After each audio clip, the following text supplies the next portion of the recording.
Ladies and gentlemen, welcome back to our YouTube channel, Ako English with Oromic. I'm Ako. Today, we are going to see again, we will continue from where we stopped last week. Last week or last day, we have seen grade 8 English examination. Today also, just in the will of God, we'll continue from where we stopped. Kabajamtoota daawwattoota chaanaalii Ako English with Oromic. Guyyaadhaa akkuma dheengadda isin jedhe barumsa yookaan ammoo barumsa afaan Ingiliffaa yookaan ammoo gaaffiiwwan ministirii kan ta'e jechuudha. Iddoo dheengadda itti dhaabnirraa kan itti fufnaa jechuudha. Gaaffiiwwan kunneen akkasii faayidan abdii sirraa qaba. Kutaa 8ffaa haa ta'u malee barumsa kutaa hunda kan of keessatti hammata jechuudha. Gaaffii grammar part qofa waan ta'eef hunda keessanuu ni fayyada jedhee abdii qaba jechuudha. Kanaaf barumsa keenya hanga xumuratti akka wajjin turtan kabajaan isin gaafadha jechuudha. Namoonni chaanaalii kanaaf haarawaa taatan chaanaalii keenya kana subscribe, like, share gochaa. Namoonni immoo chaanaalii keenyaaf maamila ta'an immoo barumsa keenya daawwadhaa itti fayyadamaa. Hiriyoota keessaniif akkasumas immoo share godha jechuu barbaada jechuudha. Kallattimaan gara barumsa keenyatti haa deemnu. Now let's get started. Okay, just today we are going to continue from question number 11.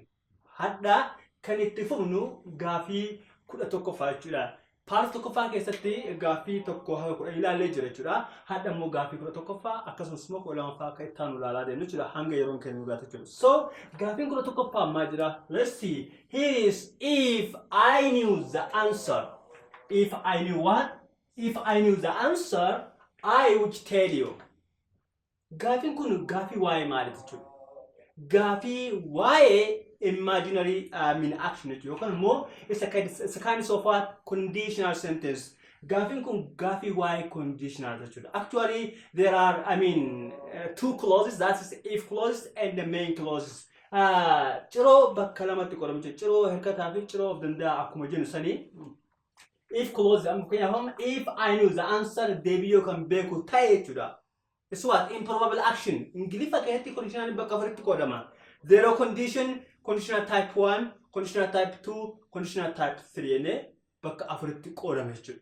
Kanaaf conditionalota afuran kana keessa gaaffiin conditional kam kuni conditional type 2 or improbable condition. Here is if I knew the answer, I would tell you. Deebii yookaan beeku ta'e sitti himatu jechuudha. Sitti himatu jechuudha. Kunamma if I knew the answer jedhu if clause jechuudha. Ciroo hirkataa jechuudha. I will tell you here more ciroo of danda'a jechuudha. Main clause na jechuudha. So ciroon bakka lam qoodama ciroo hirkataa fi ciroo of danda'a ne yaamna jechuudha. Koo gaaffii kanatti yoo deebine conditionalota keessaa gaaffii kun conditional kam? It is conditional type 2. If I knew the answer. If I knew the answer. Now conditional marti formula mutafi qaba. Actually now this is if plus subject plus verb 2 plus object. In what? In if clause. But here subject plus which plus infinitive form or verb 1 plus object is the formula of conditional type 2. Formula of conditional type 2 can I tell say plus if plus what? Verb 2. Verb 2 is more new actually. So conditional type 2 one time in them damn no you can ibsa wanta imagine ta'e yookaan immoo wanta hawwii qofa jechuudha. Fakkeenyaaf yoo carraan loochariidhaan dhaabee Ameerikaa deema. Garuu immoo loochariin hin baane jechuudha. Kanaafiyyuu hawwii qofa jechuudha. Just wishing that means it's improbable to happen jechuudha. Ta'uudhaaf yookaan immoo raawwatamuudhaaf baay'ee kan hin fakkaanne jechuudha. So eega formulaan keenya kana ta'e deebiin keenya kan murtaa'e jechuudha. Okay, if I knew the answer, I would tell you. Kana jechuun yoo deebii beeka sitti himaa jechuudha. Yoo deebii beeka sitti himaa yoo beeknoo maal ta'u? What will happen then? Malta jechuudha itti himuu danda'u jechuudha. Kanaaf deebiin keessan kam ta'a? A. I don't know the answer. Deebiin beeku. B. I tell you the answer. C. I will tell you the answer. D. I knew the answer. So which one is the best answer for this question? The answer is what? A. I don't know the answer. Kana jechuun jechuudha. If I knew the answer, deebii yookaan beeku ta'e yookaan immoo sitti himaa. Garuu immoo maal jechuudha? Garuu immoo deebii hin beeku jechuudha. I don't know the answer. Deebii hin beeku jechuudha. So the answer is what? A. I don't know the answer. Okay. Gaaffii koo lamaffaa. When you hit an ice, it does. Again, gaaffii koo it's about what? Conditional sentence. Akkuma reeftaan sentiment conditional bakka afuritti qoodamee jira. Zero conditional type 1, 2, and 3 jechuudha. Kanaaf conditional kanneen keessaa gaafiin kun conditional meeqaffaadha? It is zero conditional. Zero conditional is gonna tell us what it's about what? Fact or about always about true, that means. Conditional type 0 yeroo hunda waa'ee dhugaatti jechuudha. Conditional type 0 keessatti if clause main clause keessatti kan fayyadamu tense kenna simple parenthesis dha. Simple parenthesis dha. Kana jechuun subject plus if plus, no, or when plus, say plus verb 1 plus object. Kun amma maal keessatti if clause keessatti akkasumas immoo main clause keessatti illee say plus verb 1 plus object. Gara lameentu kan itti fayyadamnu maalidha? Simple present tense. Zero conditional keessatti if clause main clause keessatti illee kan fayyadamnu maalidha? It is what? Simple present tense jechuudha. Kanaaf yeroo baay'ee wanta dhugaa ta'e kan ibsa jechuudha. Wanta dhugaa ta'e kan ibsa jechuudha. Osoo conditional type 1 ta'e garanti simple present tense garanta immoo simple future tense. Conditional type 2 ta'e immoo garanta past tense garanta immoo which plus infinitive form. Conditional type 0 ta'e immoo garanta immoo past perfect garanta immoo waan biraata jechuudha. So kanaafuu asirratti gaafiin kenna maal ibsa? When you hit an ice yoo cabbii kan hit kan gootaa jechuudha. Heat or is the yoka or sato master actually it dash A melt, B melted, C which melt, D will melt, E melted. Okay, debi kan af gami kenna ma debi gami kan af debi kenna ma to nda akka yale kesaniti reflection da netu chulo amma af debi kenna ma ta debi kenna B melts actually melts. Okay, malif A ta'uu dhabe gaafi kanaaf. Wanti A hin taaneef asitti sabittiin kenna itidha. Ita jechuun sadii singularidha. Yeroo hunda sabittii kenna irratti yoo sabittii kenna 30% singular yoo ta'u taate verbii kenna irratti S dabala jechuudha. Kanaaf asirratti S hin qaba jechuudha. That's why we choose or we prefer melts kanaaf jechuudha. Kanaaf deebiin kenna maata B melts ta'a jechuudha. Okay, gaafi taan immoo gaafi 13ffaa jechuudha. Okay, Gavin could set a come jeda. Yob send blank space to church every Sunday. Now the question is about simple present tense. Gavi wa tense tamale. Tense kesa come tense simple present tense. Now here every Sunday. Now it's what it is the times adverbs of what simple present tense. Could time expression simple present tense every day, every Monday, every Friday, every week, every year. Tenses and tense kamisa tense frequently one day because mo kuchi debi one day tense can simple present tense formula simple present tense maida say plus verb 1 plus object you don't you verb can verb 1 chuda sabiti can hundai kan verb can sc yokono es yokono I ser da kana hima kana kesa sabiti can maida yobsen sabiti can maida yobsen chuda kana yobsen sabiti singular egate verbin kenna maal ta'uu qaba jechuudha. Verbin kenna SC, ESC yookaan immoo ISC dabalatuun irratti dirqama jechuudha. Kanaaf yoobsen dash or blank space to church every Sunday. Yoobsen yeroo hunda uhudii yookaan immoo guyyaa gadi sanbataa hunda gara churchii deema jechuudha. Kanaaf gochi kun repetition action jechuudha. Repetition action. Kanaaf gochi deddeebi'aa waan ta'eef deebiin kenna maal ta'uu danda'a? Wanta past tense jechuudha. Kana fayyadamuu hin dandeenyu jechuudha. B goes, C go, D gana jechuudha. Gani ka fayyadamnu has yookaan immoo have wajjin present perfect keessatti go ka fayyadamnu kana deebiin kenna go fi goes keessa tokko ta'uu danda'a jechuudha. Go wanti hin taane sababni kenna I yookaan immoo we, you, they osoo ta'e deebiin kenna maal ta'uu danda'a? Deebiin kenna C ta'uu danda'a jechuudha. Amma deebiin kenna maalidha? Goes jennaan jechuudha. Goes. You're saying goes to school, goes to church every Sunday jechuudha. So the answer is what? B goes ta'a jechuudha. Sababni kenna murteessaa jechuudha deebii kennaaf. Okay, Gafi could have from Majira. Blank space. He studied hard. He could not pass the final exam.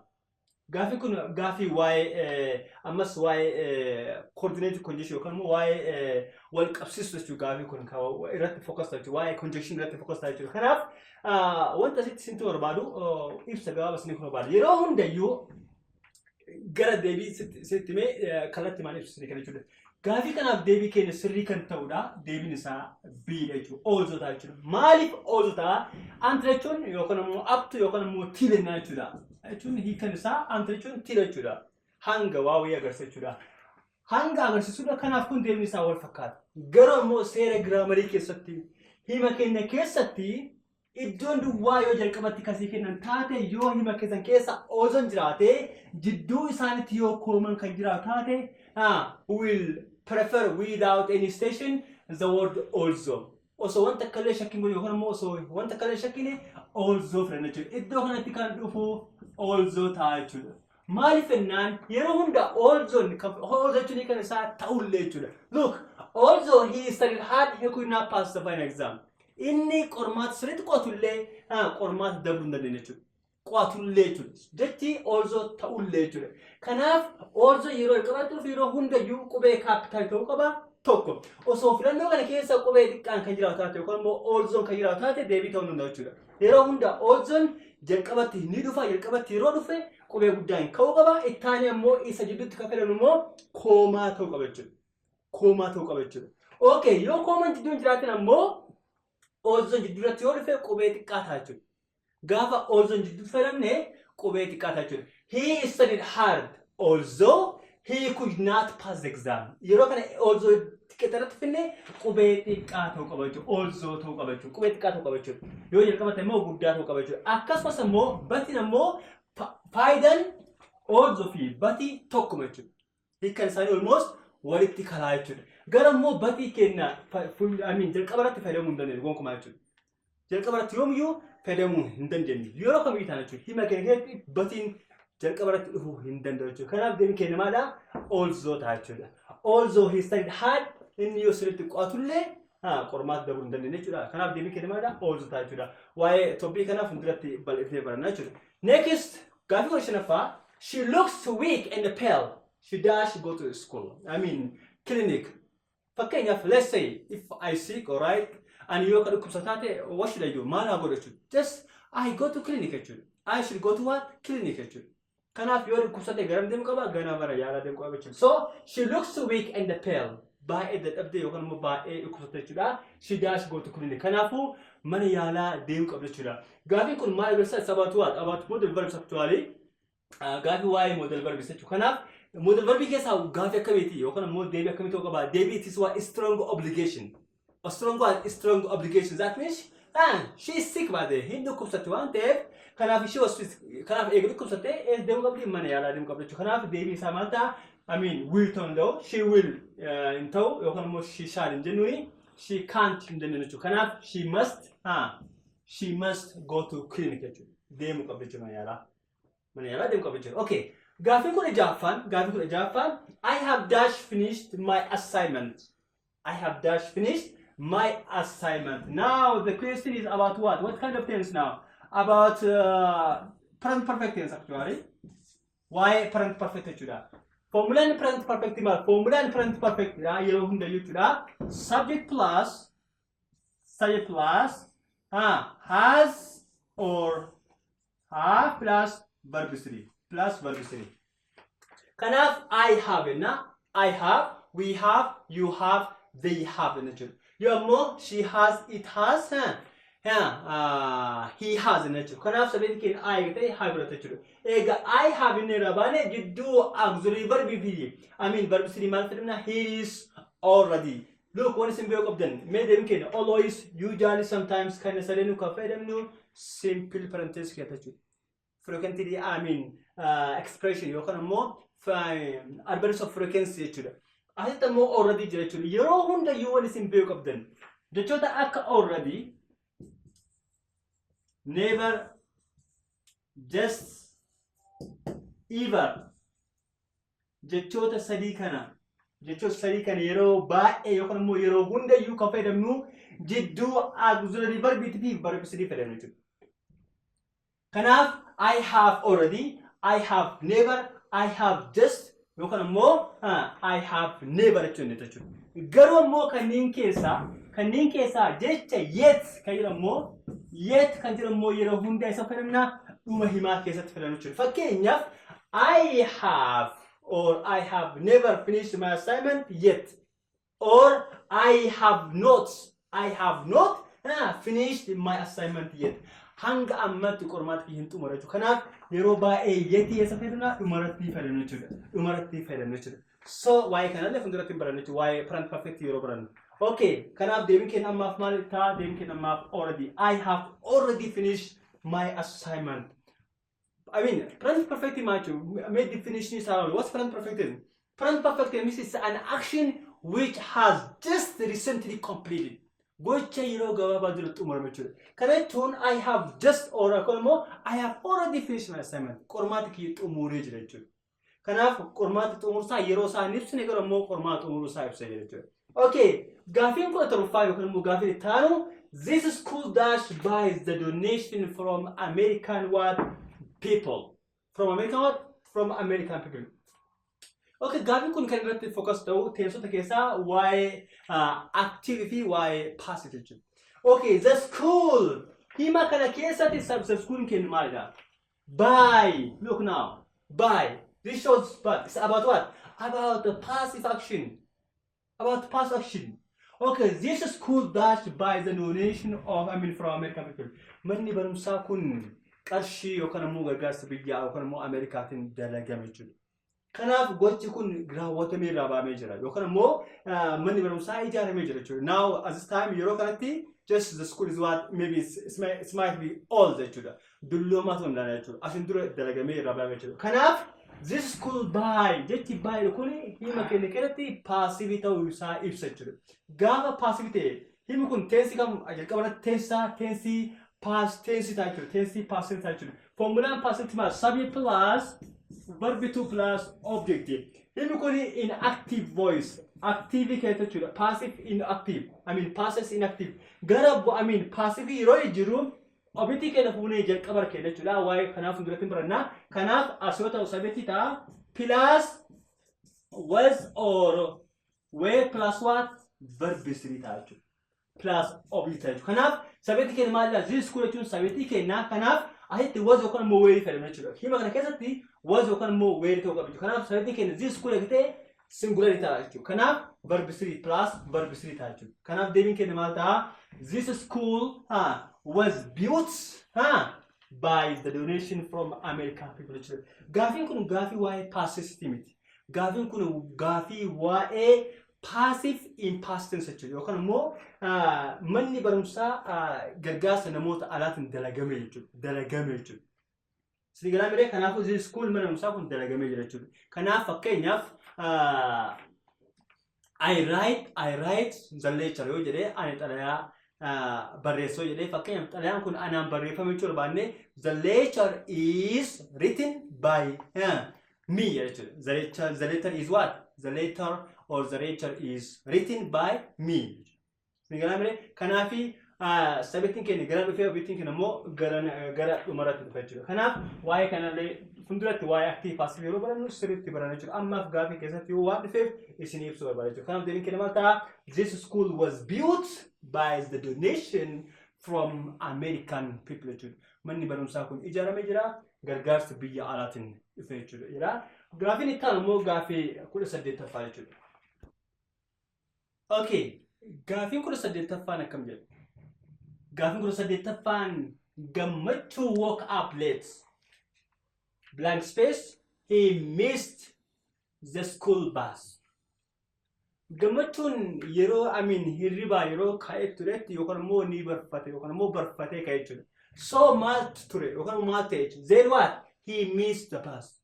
He missed the school bus. Kanaafiyyuu himni kuni hima waa'ee result jechuudha yookaan immoo bu'aa waa wayii jechuudha. Bu'aa wayii agarsiisa jechuudha. Kanaaf gammachuun eega barfatee ga'e maal ta'e jechuudha. Because then that and consequently bu'aan gammachuudha yookaan immoo bu'aan gammachuun hirriba irraa ture ka'u maal ta'e konkolaataan jala taruusaa arginaa jechuudha. Kanaaf yookaan immoo konkolaataan jala taruusaa ibsee jira jechuudha. Kanaaf meeqa kanaan beektaa jechuudha. Because jechuun sababni isaa jechuudha. Then jechuudha immoo achiraan jechuudha. Then but jechuudha immoo garuudha jechuudha. Asitti immoo consequent jechuun immoo hiikan isaa maal jechuudha? Hiikan consequent yeroo baay'ee jecha kana namoonni baay'een confuse ta'an jechuudha. Hiikan consequent jechuun immoo I mean as a result jechuudha. As a result that means or therefore naan. Therefore jechuudha. Kana jechuun maal jechuudha? Consequent jechuudha. The definition of consequent means what? As a result jechuudha. Yookaan immoo therefore kanaafuu jechuudha. Therefore yookaan immoo jechuudha. Yookaan immoo hiikan fakkaatan isaa jechuudha. Fakkaatan iddoo consequentidha maalidha? So jechuudha. So ta'a jechuudha. The similar of what? The word consequent means what? It is so. So which one the best answer for this question? Kanaaf gaafii kanaaf deebii gaarii ka ta'u kama jechuudha. Deebii gaarii ka ta'u maalidha?